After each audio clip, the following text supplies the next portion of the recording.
It started with small fines, bogus violation slips, and hollow threats. Then one afternoon, so-called enforcement officers showed up at my door with badges flashing and tough voices. They claimed I'd broken HOA rules and was under arrest. What they didn't realize, I'm a U.S. Marshal. They had just tried to cuff the wrong man. Let me rewind. Before we dive in, drop your state or country below. I love seeing how far these stories reach. Patricia Holloway was the HOA president who thrived on control. She didn't just enforce rules. When she ran out, she invented new ones. From the moment I first met her, I knew she'd be trouble. But I never imagined how far she'd take it. It started harmless enough. A polished envelope stamped in fake gold with the Silverwood Hills HOA logo. Dear homeowner, you must register your property with Silverwood Hills HOA and comply with all community guidelines, including quarterly dues and maintenance fees. I nearly laughed. Must? I'd bought this house precisely because it sat outside any HOA. Flipping to page 2, I found a $300 fine for failing to maintain property aesthetics. I stepped outside, lush lawn, spotless driveway, my truck gleaming, and tossed it straight in the trash. But then another came, and another. By week's end, my mailbox was stuffed full of notices. $120 for unauthorized exterior changes. Nothing had changed. $180 for excessive nighttime noise. I work nights. $220 for failing to submit a landscaping blueprint. Didn't know one existed. Patricia wasn't enforcing rules. She was testing me, betting I'd fold. I ignored every notice. Then one morning, I opened my door to find her in my driveway, clipboard in hand. A predator's grin spread across her face. "Oh, good," she purred, checking her gold watch. "I was hoping to catch you. Something I can help you with?"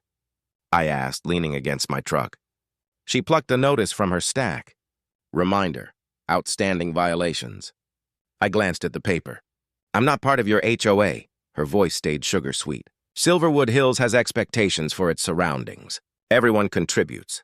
I laughed, sharp and humorless. "Fair? I don't answer to you. Stop stuffing my mailbox with trash." Her jaw clenched, clipboard trembling. Then she smoothed it over with a smile. "Just a friendly reminder, you wouldn't want problems." I stepped closer, voice low. "One more fake notice and I'll file harassment charges. You can play queen all you like, but you've got zero authority here." She turned and clicked off in her heels. I thought it was finished. It wasn't. The next morning, my lawn was littered with garbage. A week later, my mailbox was smashed. Then the rumors spread. Neighbors whispering I had legal trouble, even a warrant. Sure enough, a bold final notice came from the HOA's legal office. "Failure to comply will result in legal action. A warrant has been issued for your refusal to adhere." I stared, then laughed, deep and genuine. Patricia had snapped. But by then, she'd crossed the line.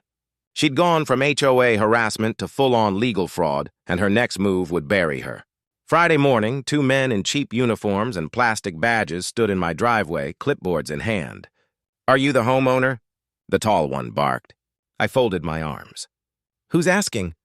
"We're with the HOA Enforcement Division," he said. "There's a warrant for your arrest."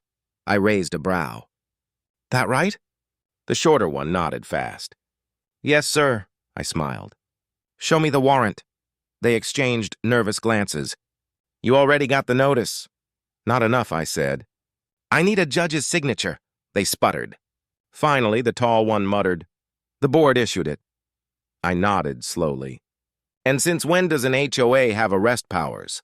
They hesitated, sweat forming. I let them squirm, then pulled out my real U.S. Marshal badge and held it up. Their faces drained of color. One tripped over his own boots. The other bolted. I watched them scatter. Later, I ran their names and found out they weren't even guards, just actors from a rent-a-cop scam Patricia had hired. This wasn't petty HOA bullying anymore. It was organized fraud. Fake cops, fake warrants, forged liens. She'd trapped multiple homeowners the same way. Houses seized, flipped to HOA-friendly buyers. Straight theft. That's when I decided to let her dig one step deeper. I drafted a reply to her final notice, pretending to be scared, even asking for a hearing. Perfect bait. The hearing was set at a rented community center Friday afternoon. No courthouse, no judge, just Patricia Holloway and her puppet board. I arrived early, dressed casual. She sat at the head of a long table, a cheap wooden gavel at her side, 3 board members lined up like props. Across sat two other homeowners she'd burned, pale and nervous. Patricia greeted me with a smug grin. "Glad you could make it," she said, waving me to a chair. I sat, folded my hands, and let her begin. She rattled off fake violations, inflated fines, empty threats. Buzzwords like breach of contract and community infractions, all smoke. Halfway through, I cut her off. "Let me guess, the HOA cops are on their way." Her eyes flicked to the door. Bingo. Before they show, I said, standing, "Why not invite some real law enforcement?" On cue, doors burst open. Postal inspectors, county sheriffs, and an assistant U.S. attorney stormed in. Patricia's face turned ghost white. The AUSA stepped forward, holding a real warrant.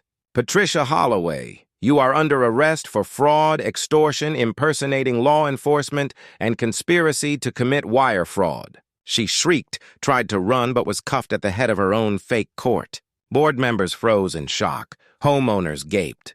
News broke within hours. Patricia and her board indicted, restitution ordered for every victim. Within weeks, Silverwood Hills HOA was shut down for good. And me, I stood calm on that stage, knowing I'd protected my neighbors and crushed a criminal racket, one fake fine at a time.